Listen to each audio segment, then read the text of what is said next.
talk about minor scales today. As always, I like to use the circle fifth to kind of go through this process.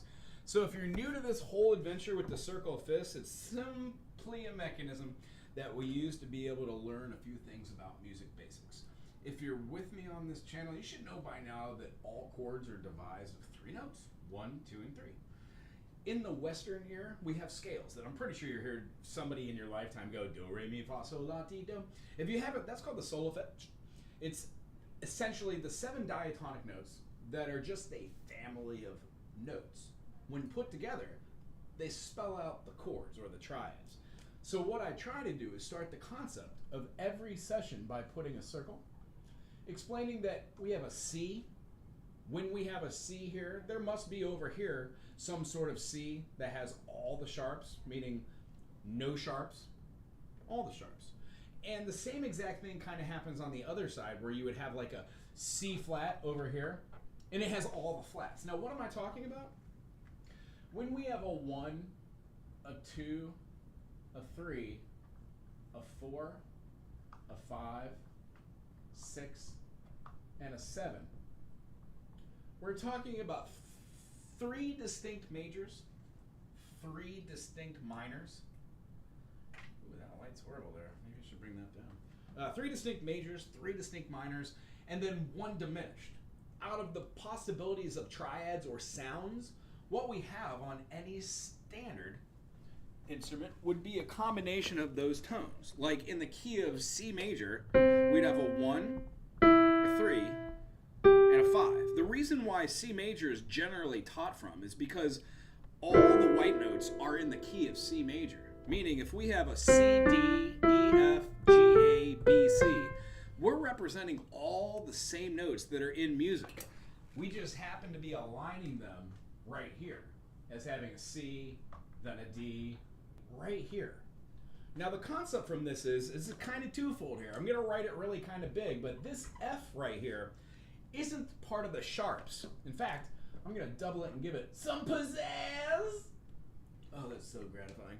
So when we have this F here, we're actually talking about the circle force. There are 2 functions for the circle fifths. One goes 5s, where we count 1, 2, 3, 4, 5, and it goes this way. Each one of these gets a little bit darker in tone, meaning when we play C major, it has no sharps and flats. We say C, D, E, F, G, A, B, and then C again as the prime, or the octave, the 8th. The concept behind what we're going to talk about today, it relies on us knowing what sonority is, which sonority just means the aforementioned 3 that are in major scales. A major scale, which when we talk about something called tertiary, we're simply talking about how we are stacking thirds. A major third plus a minor third equals a major. You might see people put maj. They could put just major. Sometimes it's represented in the jazz notation as having just a triangle representing 1, 3, 5 as a triad. The first triad that is derived from the spelling of C major or G major or F major or C sharp major or any of the different chords that are just major keys is derived by taking the 1, the 3, and the 5. So the first chord that happens to be a part of this would be a C, E, and a G. The next chord is D, F, and A. By doing this, we're taking these individual notes like E, G, and B, and when we subscribe them to positions called intervals, they create a system unto which gives us the stacking of those thirds. Sometimes it stacks those thirds like majors right here, and sometimes it flips those thirds to put a major third as the secondary one and the minor third as the first one, meaning your bass note to that next note, the harmony that is derived by a major third, we have 1, 2, 3, 4. There are 4 minor seconds in a major third. When we go to our next harmony for the C major, again, C, E, and G, we find ourselves having 1, 2, 3 minor seconds. So 4 minor seconds plus 3 minor seconds equals a major. If we were to flatten or diminish the third from a natural to a flat 3, we would find ourselves having a minor third because the minor seconds that are involved do not count to 4. They only count to 3, meaning the new interval between the E flat and the G is a major third. 1, 2, 3, 4. Thusly, major and minor are just an equation of how you see the stacking of those thirds. Tertiarily, I believe that's a word. Anyway, when we throw this out here, the different stacking in here is considered a minor. You will see the minor displayed as being a lowercase m, always, and you will see maybe a dash. That is a great way to have a minor. When you see chords, you'll see something like C minor, or they'll just put a little M right there. Boom, donezo. So the spelling of all these are exactly the same. Tertiarily, if we have a major, we're talking about C to E is a major third, D to F, minor third, E to G, minor third, F to A, major third. This is a great way to start learning what the sonorities are of triads in a particular key. Going on with this, we would have a F, A, and a C, G, B, and a D, A, C, E, and then B, D, and F. And I know you can't see that down there, but use your imagination. All right, here we go. We're going to talk about just these forms and why. When we play a chord progression, we have a family of chords. So whenever you hear a song, something like, I don't know, what do I have here? You have an ukulele? If you hear like a C major, a G major, and an F major, these three are the majors in the key of C. It just so happens when you start filling in the rest of these 5 notes from G, G, A, B, C, D. Now, D has 2 sharps. One of them is F, because F sharp is in the key of G. So when we say G major, we say G, A, B, C, D, E, F sharp, G, because we want it to have that T-do rather than that whole step. We want the half step from the 7th, the major 7th, going a half step right into there. The idea about the circle fifths, it lays out in front of you what the minors are. The next note just happens to be an A, then we have an E, we have a B, and then we have an F sharp. Pretty cool, huh? And actually I can put this down here so it looks symmetrical for those folks who got the OCDs. That is the circle fifths for all of our sharps, meaning there are no sharps and flats in the key of C. It's at noon. When we go to the 1 scale position, there is 1 sharp. That sharp is F sharp. I look at it like this one and I just imagine that F sharp there, because every time I add on anything and I go 5 notes, I continue those sharps. When we go to D, I say G, A, B, C, D. Cool. D has 2 sharps. One of them is F sharp. The other one now is the note right in front of D. D, E, F, G, A, B, C. So if I put the F as an F sharp and then the C is a C sharp, that's my spelling for D major. And that's what it sounds like on any instrument. D major, E minor, F sharp minor, G major, A major, B minor, and then when we're going back to D, C sharp diminished, back to D. Boom! So all 7 of these notes have a specific way of like unfolding themselves. The best part about this last one, the chord construction doesn't just have a flat 3, it also has a flat 5, augmented 4th, flat 5th. It just so happens in the key of C major, the 3 notes that make up the major triad are C, E, and G. So when we talk about getting a diminished 5th and a diminished 3rd, we're quite literally talking about diminishing just the 5th scale position and just the 3rd scale position. Knocking it on back just a half step, the smallest degree in the Western ear, so we can accommodate for having that distance between each individual note in that 7-note pattern. Now, amongst that 7-note pattern are all the other accidental notes. In the key of C,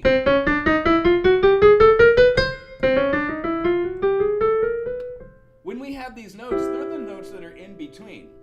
Anytime you go away from these stable note foundations in the key of C, you're going away from something called the overtone system. Now, not to get into a whole big explanation, when you play one note, it vibrates other notes. Happens in every instrument. Just so happens that mathematically, it's pleasing or displeasing. They're called consonants or dissonance. We already talked about the minor second, you know. It sounds funky. So what we do is we kind of avoid that unless you're looking for that. The idea behind almost all of this information too is these are rules that you learn to be aware of, and then you break them for your own special type of interesting groove, which makes you a particular type of individual playing particular types of music in a particular time. So what we're going to do is we're going to go through all of these concepts and put ourselves through the process of seeing there are only so many ways we can put these triads together. From the opposite side, we find ourselves having the flats. Now, when we did the circle fifths up top here, we had the notes going this way and we counted 5 away. C, D, E, F, G, G, A, B, C, D, D, E, F sharp, G, A, B, C sharp, D, E, E, F sharp, G sharp, A, B, B, C sharp, D sharp, E, F sharp. See how they keep going? F sharp is the next one. If I go F sharp, G sharp, A sharp, B sharp, C sharp, we now get to our 7th scale position. You can keep going. C sharp, D sharp, E sharp, F sharp, G sharp. But guess what? G sharp, and harmonically, G sharp, when we augmented a half step, is an A flat. So what is our augmented fifth can actually be considered our flattened major, which makes it a minor. So this minor 6 is the same as an augmented fifth. That's what makes the circle fifths interesting. There are hypothetical keys where you just don't want to be able to go like, how many sharps and flats are there in the key of G? There is 1. That sharp is F sharp. So when we spell out the key of G major, G, A, B, C, D, E, F sharp diminished. That's how we spell it. That's that one note. I'll make that a little bit more like an F. When we keep going through here, we can see G, B, D, major, A, C, E. Well, A, C, E is the minor that was from the key of C. This gets into relationships on how these chord families actually have relative minors. That's what we're going to talk about today. I'm going to fill you in on just what the rest of these flats are by counting 4 back so we have a completed circle of fifths. I would urge anybody who's getting into music right in the beginning or 40 years in their life, like myself, to write this every day until you know each and every note, how to lay out this circle of fifths, and what all of them mean to themselves. Again, we just talked about family chords, how they're next to each other. Family chords, G, D, and A will sound great together. The further away from family chords, let's say we're playing in the key of A, E, and D, a song that comes to mind for me is like...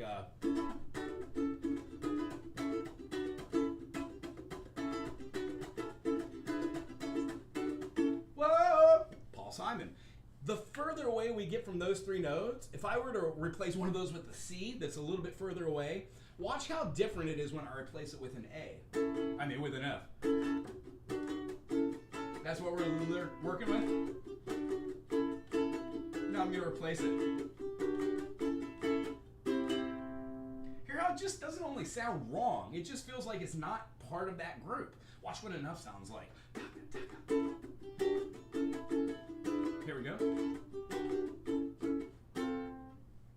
Completely out of balance. So the idea is the circle of fifths helps you say kind of where you are in a pocket of family chords. And then what I wanted to talk to you about today, after I throw them flats, F, G, A, B flat. Wonderful. Did I drop it? We got our B flat right here, right? B flat, C, D, E flat. All right.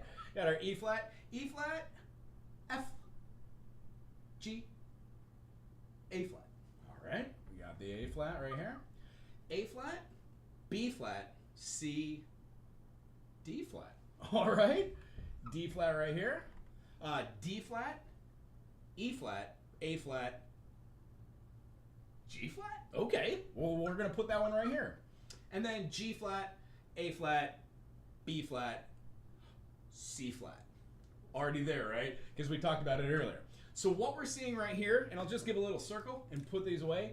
These 3 right here are the only ones we kind of visualize as being, yes, D flat, D diminished, the note, the tone, a tone of D diminished, and then C augmented, just the tone, takes these notes, actually you probably can't see that, can you? It takes these notes of having it on any staff, let's just look at it on the treble clef, from having these notes, a C, right? And then going C, D. Well, if we go up a half step and we sharpen that, we're using one of the states of being. One of those states of being is anytime you don't see a note, like C, D, E, F, G, A, B, C. Let's say we put the C up here and there's nothing on it. That's a natural note. Well, when we play any note and we go up and augment it a half step like we've been talking about, we make it a sharp. And if we do it again, a double, to make it a not a half tone, but a whole tone, or actually I should put a tone, we have something called a double sharp. These are our three states of being for sharpening or augmenting. The other way we go, as you probably are aware, you go flat. And that's a horrible flat, sorry. Wee, wee, perfect. And then the next thing after that, we have a double flat. Meaning, when we have this note articulation, we can have a sharp or a double sharp, meaning this C, C, C sharp, D. C double sharp is a D note. We use these for chord analyzation and intervals, and then the idea is once we're comfortable with all these types of accidentals, that's where today's explanation really begins. I hope you made it with me thus far. If you have any questions about what all that previous stuff was, we talked about the circle fifths, how to view notes on here to having different intervals, and when we do that, we kind of judge where they are. So in this example, let's use G, A to D. If we were to take, how about this note? We've got our, actually that goes in a bass. Let's do our higher note, sorry. A and A, B, C, D. We're gonna throw two notes up here. One of them is below the 5, one's above, so we do our different lines. We've got this note up here. Let's see what our difference is. A to D, A, B, C, D. If we have a 4 right here, we then throw the D down here, and we say, is A in the key of D? And if you know your scale over here, you could go no sharps, 1 sharp, 2 sharps. The 2 sharps are F and C. So when we say D major, E minor, F sharp minor, G major, A major, we know that it's not one of the 2 notes that are sharpened, therefore it's a natural note. So when we say D major, E minor, F sharp minor, G major, A major, B minor, C sharp diminished, we know definitively that there is an A in the key, which means 9 minus 4 is 5, this is a fifth, and because they're in the key, we call it a perfect fifth. Perfects become perfects, augmenteds become diminished, diminished becomes augmented, and major becomes minor. Now I know that's a lot of information and it's squished the hell in here, however, that's what we do in different sessions. We're gonna show how to do intervals and figure out what these notes are, so when you're doing part writing, it makes sense not to have conflicting ideas while writing melodies. But that's not what today is about. Today is about minors. So, when we have our 7 tones, we are talking about a diatonic scale. There are multiple scales out there. There are octatonic scales with 8 notes. There are heptatonic. There are pentatonic. One of my favorites is the chromatic we already talked about. It encourages us to use all of them, but if we're not playing in the western ear and we're playing in the eastern ear, there's a microtonal scale that has notes in between what we just played on the piano. Those are also very fun and challenging. However, for the western ear, that's what this is going to be about. Let's view this through the eyes of C. So when we have C major, actually no, let's view this through the eyes of something different. Let's, how about B flat? That's kind of funky. How about B flat? So when we take B flat, let's just write out all of our notes. So we've got our 1 chord, our 2 chord, our 3 chord, our 4 chord, our 5 chord, our 6 chord, our 7 chord, our diminished, and we'll also put that as a minor there. So, how many sharps and flats are in the key of C? There are none in the key of C. C major, D minor, E minor, F major, G major, A minor, B diminished, C. The construction of those are the same in every key. So when we go to B, we would have F has 1 flat. That flat is B. So when we say we're going to play all of our scales, we're talking about being able to know it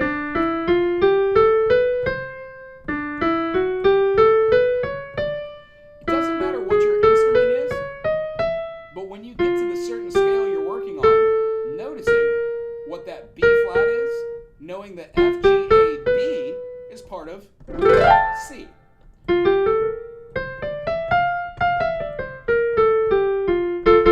So the same construction of these harmonies are built off of the tertiary concept of 1, 3, 5, major third, minor third, switching it for a minor.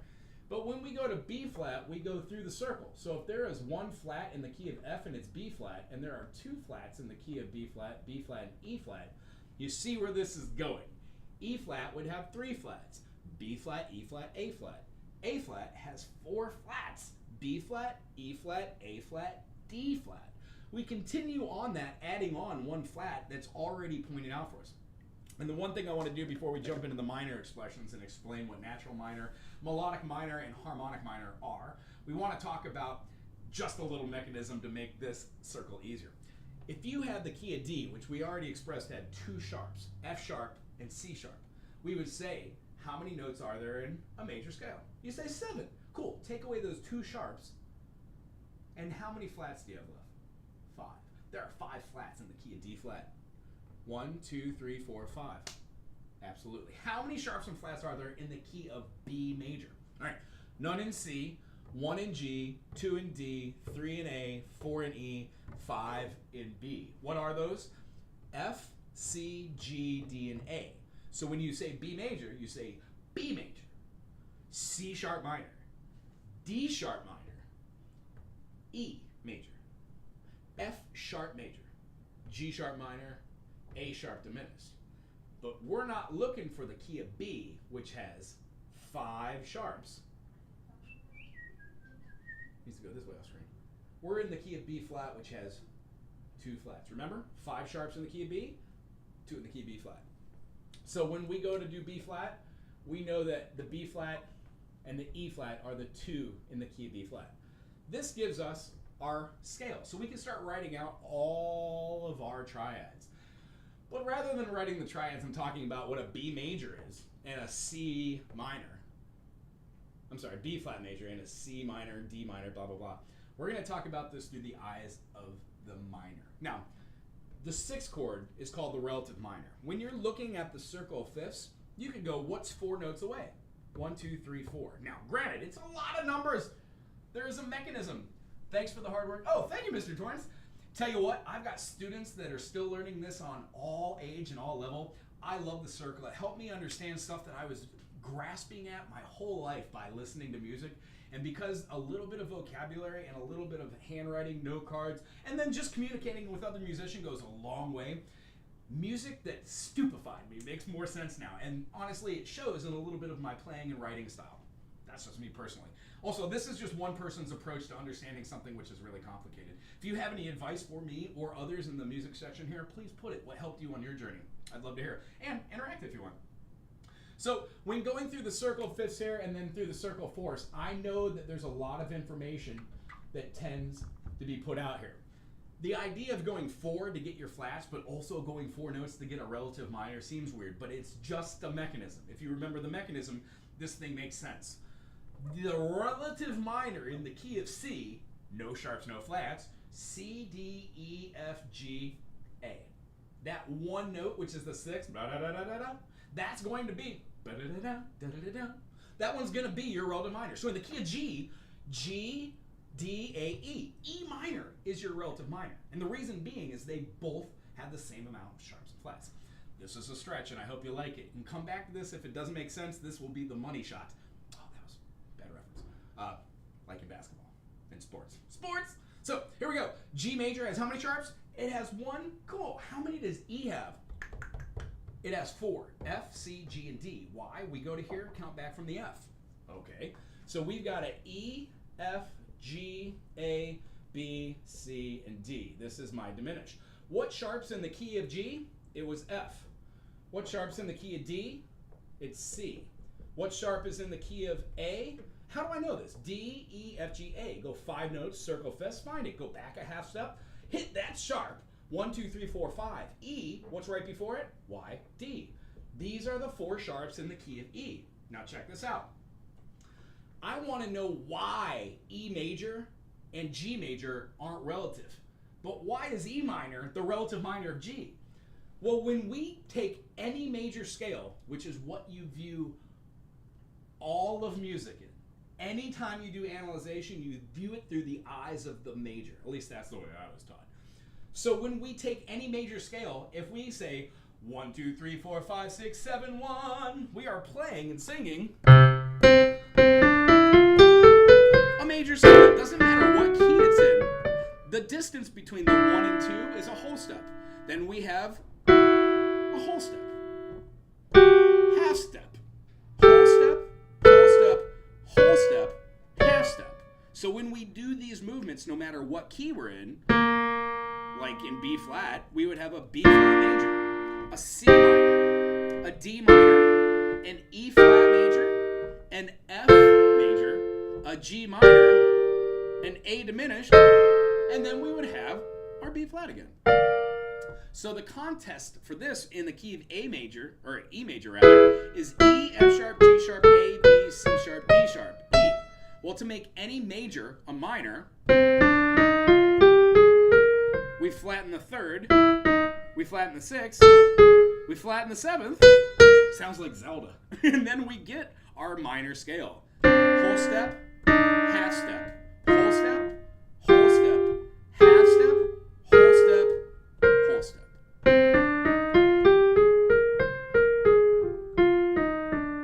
So when we're doing that in the key of G minor, because G minor is the relative minor, we would find ourselves being able to get a key signature of B flat as our major. The idea and example here, when we erase the 3, we erase the 6 and the 7th, from the E, we are left with the same key signature that G major has. So when we have ourselves playing E minor and then G major, G, A, B, C, D, E, F sharp, G, these two keys share a key signature. It's called G major or E minor. When we go to D, D would have 2 sharps. It has the F sharp and the C sharp. So essentially, no matter where you write this, if you could see this as going, oh, there's 2 sharps. They're either enharmonically something different, altered, or this is the key of D. It is also the key of 6 away, B.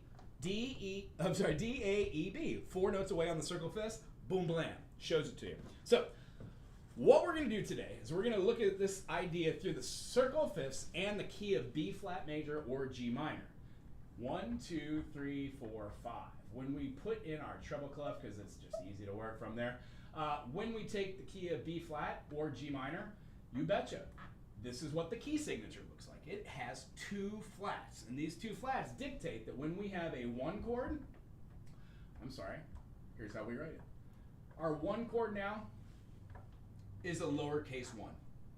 Our 2 chord is a diminished, but it's lowercase because the diminished is built off of a 1, flat 3, flat 5, meaning any note you take that would have been like the major would be flattened, and it would actually turn into something which has a little bit more of a dissonance, more tension, because those notes that you're doing, you're pulling away from the dominant note, the 5th of the chord. When we go to our next function, we're going to have a 3 chord. The 3 chord is a major. When we have our 4 chord, we're going to have a minor. We have a 5 chord, that's a minor. Our 6 chord and our 7 chord are going to be majors. A real beginning mistake, a real rookie mistake, a real beginning of this kind of concept mistake is where you see these notes and you always think the 7th needs to be diminished. In certain cases, we'll find out why these 3 different types of scales are actually very, very interesting and important to be able to express yourself. But the concept that comes from this is these 3 notes are not singular to themselves. These 3 notes have a little bit of fun. When we're working with these, the formulas for the natural minor, the one we're talking about right now, is our G minor. We have an A diminished, a B flat major. After this, we have a C minor, a D minor, an E flat major, and an F major. All of these notes are what we just played out on the piano. Let me do it again for us. G minor, we've got our A diminished, B flat major, C minor, D minor, E flat major, F major, G minor. So what happens is we call this natural minor. Natural minor is spelt 1, 2, flat 3, 4, 5, flat 6, flat 7. Why? Because a major is spelled 1, 2, 3, 4, 5, 6, 7 with numbers. Doesn't matter what it is. If it's in the key of E, F sharp, G sharp, A, B, C sharp, D sharp, that's a major. When I want to flatten the 3, the 6, and the 7, I take away those sharps like we just showed. So here, when we're playing in our B flat, E flat, 2 flats, it automatically gives us a G minor, a C minor, a D minor. There's our 3 minors. It automatically gives us our majors, B flat, E flat, and F. And when we look at the circle of fifths, we can see root, we can see our 4th and our 5th right here. Our next 3 notes are our minors, C, D, and G. And lastly, we've got a diminish. So sometimes people will just start doing something like this. Here's my root, here's my bar. All of these are going to be my major scale or my minor scale, depending on how you look at the function of this. I'm going to leave that up so you can ponder that for a second. So when turning a natural major into a minor, we lower the 3rd, the 6th, and the 7th. Well, when we're doing this in the key of X, we do it pretty easily. We know that a 1, 2, 3, 4, 5, 6, 7 is this. Well, in the key of what? We have our G minor right here, right? Let's write out our G major. G, A, B, C, D, E, F sharp. How do we make a major? A minor? We flatten the 3rd. We flatten the 6th. And we flatten the 7th. Now, I'm not going to write a natural note there, but that's exactly what that F sharp became. It diminished itself to be as an F natural. That's why the key of G minor is the exact same thing as B flat. They share the key signature, 2 flatteroos. So the construction of these triads look as such. A G minor is a G, B flat, D. An A diminished is an A, C, E flat. And you can check these in your brain. How many sharps and flats in the key of A? There are 3. When we say A major, B minor, C sharp minor, D major, E major, F sharp minor, G sharp diminished, if we flatten the 3, 6, and 7, we are left with these. This is why when we have an E flat, this has a minor 3rd, and then now another minor 3rd. This is a diminished. So I'm going to mark it as such. The next note we have here is our major. B flat, we're going to have a D, and then oh man, I just got the cramps. And an F. Our 4 chord is going to be a minor. We've got a C. We have to use the key signatures, which uses accidentals of the B flat and the E flat. So the E in a C, E, G is a major. If we flatten that E, it becomes an E flat. Therefore, our last note isn't altered because we don't have a G flat. The next key we have is, or chord triad form from it is a D, F, and an A. This is a D minor. The next chord is going to be an E flat. Now, if we had an E, G sharp, B, like E, G sharp, A, that would be an E major. But we don't have that. We have the 2 flats that are inside this key signature. So this right here is a E flat major. And then lastly, we have an F major. This is how we spell our natural minor. Our natural minor is conceived and brought of just being these chords. When we play them, we can feel this resonance inside of our playing. Maybe something along the lines of this should be appropriate. Key in G minor.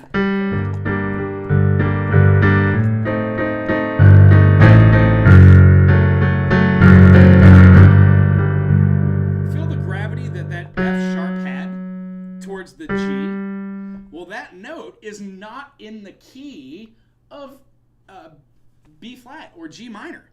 So what happens is we used a chord outside or a note outside. And the truth is, what we did was we altered it in one way, and that's going to be our next kind of chord. The way a natural minor would sound like through a progression could be...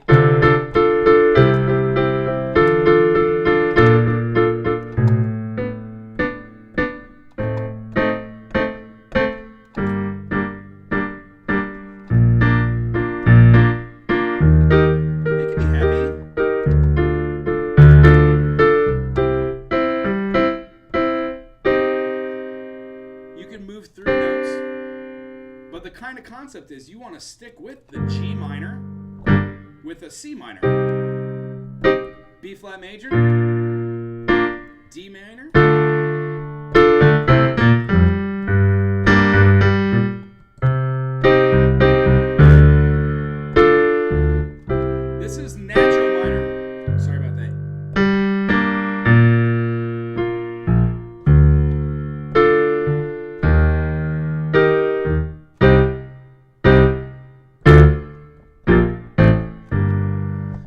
example of using all the chords and all the notes in natural minor. G, A, B flat, C, D, E flat, F, G.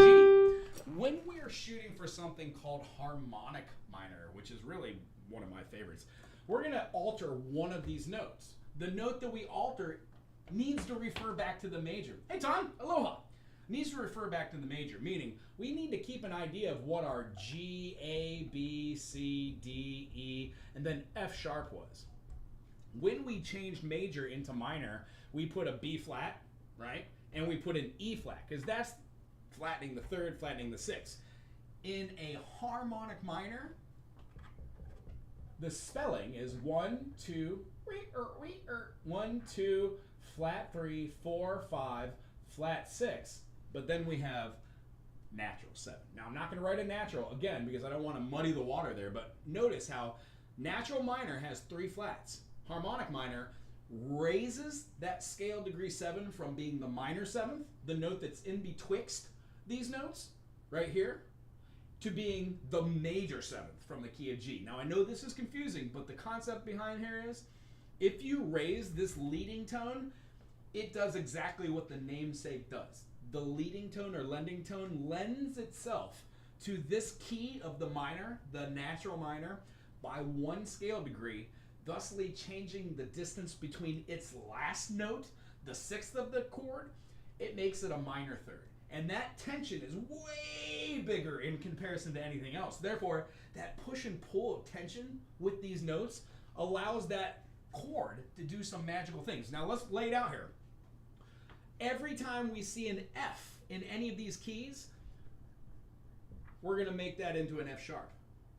Do you see by how we're doing this that the chords themselves that contain the F now get sharpened, thusly changing every one of these chords?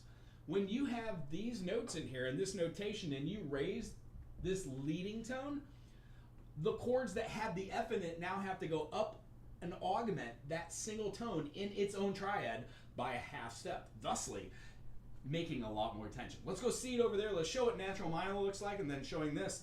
The concept here, when we raise this leading tone, we did have what type of chord? This is our first one to experience the F. When we raise that last scale degree, what kind of chord has a 1, 3, and then a sharp 5? Augmented. The reason why a lot of musicians just don't know about the augmented chord or how to use it as a replacement for the diminished chord is because it's not talked about in a major scale. Most people don't even get to the minor aspect of this. So if you've made it this far in the video, you're enjoying this, watching along, or you watch this at a later time and any of it makes sense, please put a little something in the comment section and thumbs up, subscribe. So when we're doing this and we write out our notes and our chords augmenting that last one here, we get an augmented chord. This is a B augmented. So we write it as such by putting the notation we aforementioned as being a plus sign. When we have our next chord, the C minor, it does not get affected by the F because it's not in it. When we play the D minor, it just got affected really big time. So I'm going to get rid of this one. I'm going to put a capital D, throw up my bars to signify my minor 5 became a major 5 by taking that flattened median and raising it or augmenting it by a half step, thusly making this into a major chord. Now I don't need to put that triangle there because I see the upper Roman numeral case and we're not turning these into 7th chords, which means if we had a 5 chord and then a triangle and a 7, it would make a different chord because we have a triad and we add a note. But that's not what this is about today.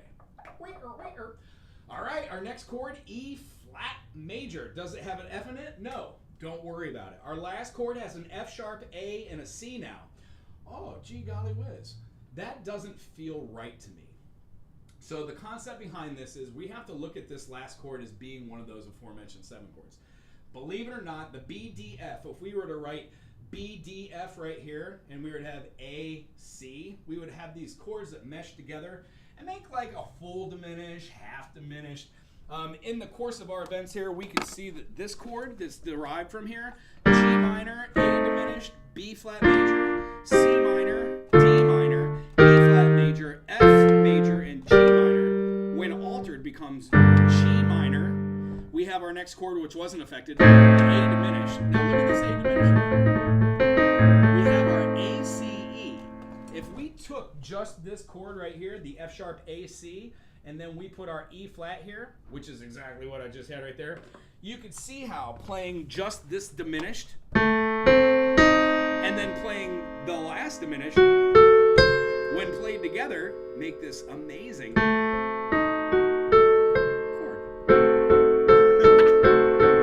Well, that's the beauty of this scale. All those notes are now preferable. You use the diminished a lot more, and you use this augmented feeling here. So the diminished feeling here actually tends to move towards an augmented feel because we're representing in one key a flattened or diminished by 2 double flat, or we're exhibiting in this key not the double flat, but just being able to have a flat tendency over the top. So if we've got an F, A, and a C, the next obvious thing to do tertiarily is to add another third. Well, there we go. That's what builds all this tension, which is why I love harmonic minor. Harmonic minor tends to be the one that I go to the most when I'm trying to flow in and out of different major or minor chords.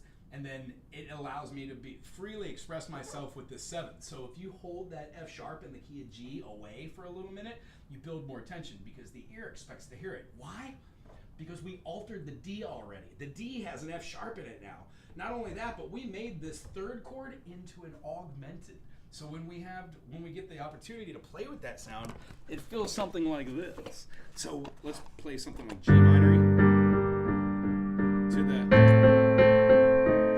C minor, D major now. Then instead of going to like the C minor here, let's go to the 3 chord, the B major, but let's make it an augmented. So rather than having B flat, D, and then F, we have the F sharp now. Feel that tension and release from the B augmented, or B flat augmented?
Also a great way to move to another chord because the F sharp diminished itself, as you heard in that last thing, I ended on a G major. That's because the F sharp diminished, or that augmented feel that you would receive from here, or the diminished feeling you would receive from here, lends itself to go into another chord, major or minor. At that point, you could play around in the key of G major and somehow using secondary dominants to go back. Now, we'll do another video with secondary dominants, but now I want to show you my favorite besides the harmonic. I don't so much use this one all the time, but I use it some of the time because it allows to build way more tension. And frankly, I use a lot more like diminish runs, Locrian, Phrygian, stuff that has half-step movements as modal structures for you advanced players out there. Rather than just going through here, I'm just going to put M, M, and then right next to it, I'm going to put in parentheses an arrow up or an A. Right here, I'm going to put a D, and I'm going to make it a capital D. The only time you're going to see me write a lowercase d always refers to a D minor if we're putting it through the eyes of chord lead sheets or chord analysis. And the only time you'll see me ever put another lowercase d is when I'm writing diminished. Lowercase d represented by lower d. This upper D here shouldn't be confused because we're just talking about melodic minor. There are two different forms. If we wanted to have this ascending melodic minor and descending melodic minor, we would put these two in proportion. I'm not going to go into the whole history about it, but there was a period of time where melodic minor and harmonic minor did not exist. I know it sounds crazy. It existed, but we had never put words on it. Before the age of Baroque, most music was not transcribed and written out. From old days, from like circa 900, there were notes written on lines, but before the process of like the medieval type of music, most of it was just a conductor which led it in tones using a system on the hands, which allowed singers to sing songs they already kind of knew with no formal lyrics underneath it. When the addition of lyrics and the needing for having notation arose, concepts and words and vernacular and vocabulary started to emerge. One of the biggest periods, I guess, would be Renaissance, Classical era, and then what I'm talking about now wasn't really a thing before a certain time. So the idea is, when people heard it for the first time, it was like mind-blowing. Now we kind of hear it in representations of all of our music, whether Eastern or Western, but mostly Western in the concept that this has this tone that uses the concept of going up in a group or a set of patterns. Whenever you use a melody, there's certain things you should and shouldn't do in writing, part writing, or writing melodies. Once you learn those things, then it's kind of cool to break it. But one of the big ones is no leaps. Do not jump from one note that is on here. Like, let's say we're in the key of, what are we in here? Actually, let's just do it in G. Let's say we're playing a G and we're doing this right here. I wouldn't want to take this note and my next note in form here, jump all the way up to an awkward note. Like if I jumped all the way from a G to an F sharp, that is a seventh. More importantly, that's a major seventh that I'm jumping to right here. That feeling of going from one note to the other is a huge leap. Right? The opposite of that, minor second, major seven. 7, 8, 9. Boom. There's our 9 system.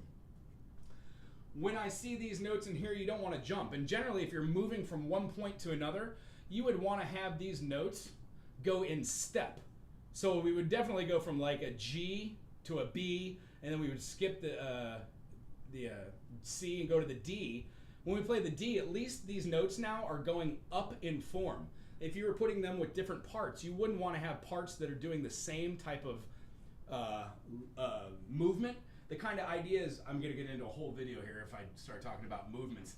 But when you're doing types of part writing for whatever form, four voice or 3 voice, you're trying to see where the notes correlate in chordal form. Now, chordal form just means tertiary, major third, minor third, like we've been talking about.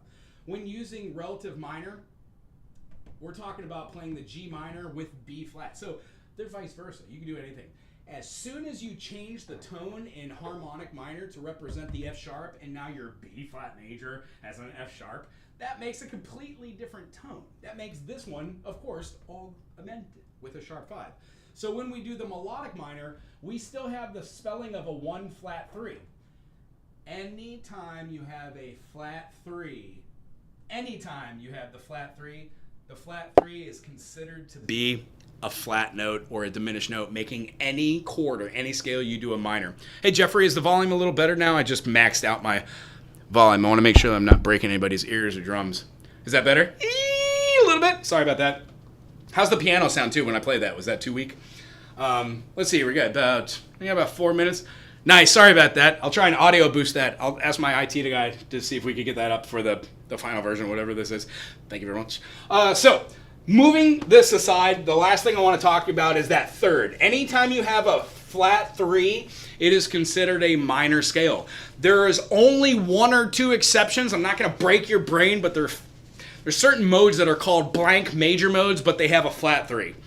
It's hard to explain. We'll get into that in another thing. We're doing a deep dive on Napoleon Minor or Hungarian or just anything which has a lot of weirdness in it.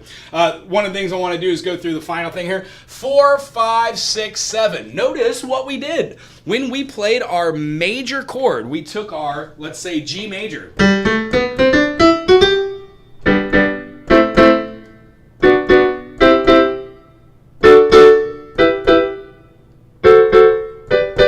We took our chord of having all these notes, all the white ones, but no F note, now it's an F sharp. When we flatten the 3rd, we flatten the 6th, and we flatten the 7th, we get G minor, or G natural minor. 1, 2, flat 3, 4, 5, flat 6, flat 7. When we alter that last tone, to make it a major seventh rather than a minor seventh, we get a very distinctive tone.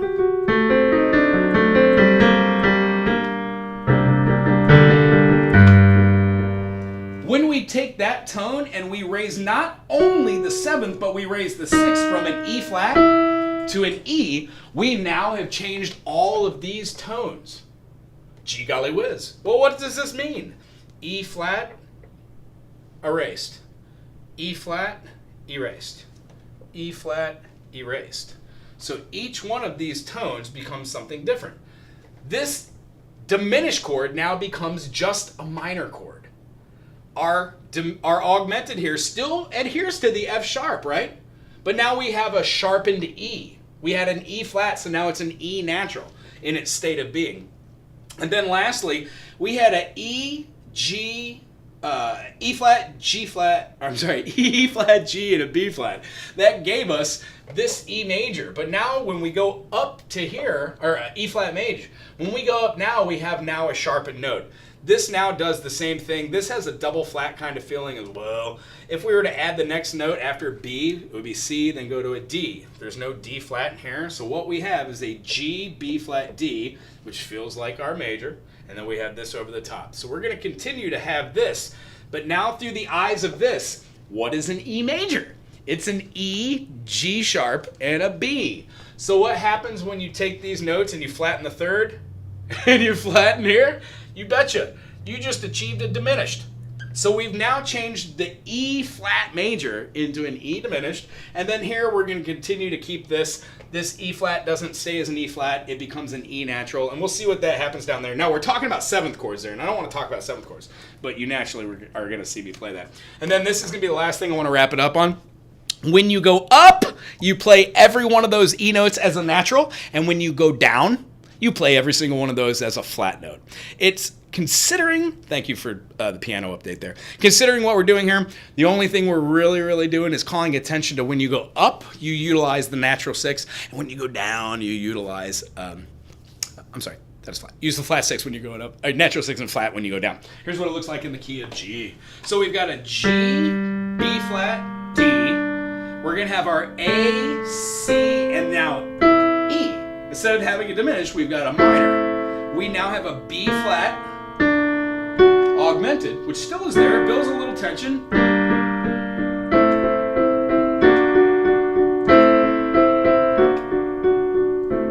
Now, instead of going to a minor, we're going to go to a major for our C major.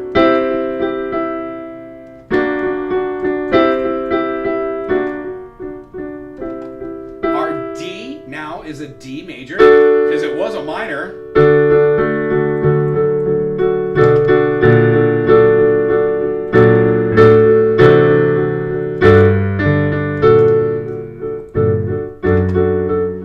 We also can go now to the E, G, and then B.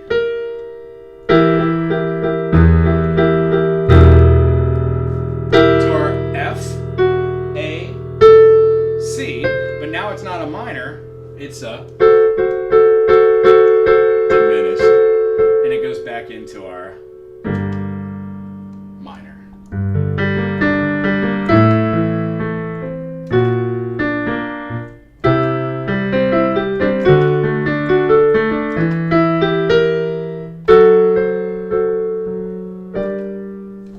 When going down, we would then revert back. So any melodic movement you have,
ascending melodic minor, you're going to go up. Oh, I didn't even have the piano on. My bad. Anyway, same expression there. Let me show you one more time. G minor, A major, B augmented, C major, D major, E diminished, F diminished, or F sharp diminished, and then G minor again. When going up when writing melodies, you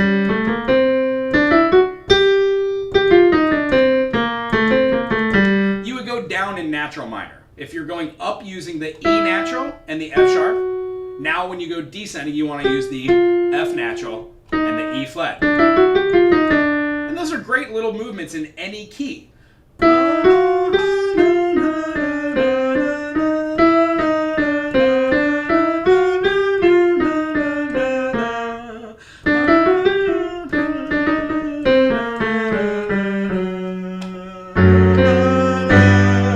Next time when we do something like this, we're going to talk about something a little bit in depth on the minor side, but we're going to show how to use the 5 dominant, called a secondary dominant, to go from one key signature to the next. That's what the next session will be about. Hey, I really hope everybody enjoyed this. If you're watching this in the future, put a thumbs up, put something cool in the comment section, subscribe, and if you would, wow, that's really hot, send these videos to somebody you think would really enjoy them. I know I'm a little quick, so if I'm talking too fast, there's a little wheel up here somewhere. You can hit that and go down to 0.75 or 0.75 or something like that. And I sound like this. I would encourage anybody who stayed through this whole thing to write the circle fifth daily, each day, for 5 minutes. No matter how many times you do it, just keep going through it. And by that 30th day, after a month, you will notice how not only do you have it ingrained in your memory bank, but you'll start to be able to use it for what the purposes are. Big takeaway, this whole thing, hour long or something, 2 takeaways. Major chords have a relative minor. That relative minor is 4 notes away on the circle of fifths in every case.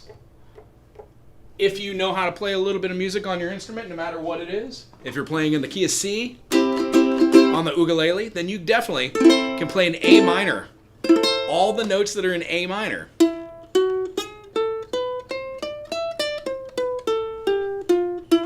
Over the top of any major C chord, and it will work fine. Super fine. Anyway, I really enjoyed doing this today. As always, I do this because I love music and I want you to love it too. If you have any questions, put them in the comment section, and I need to teach. Have a great day today. Aloha.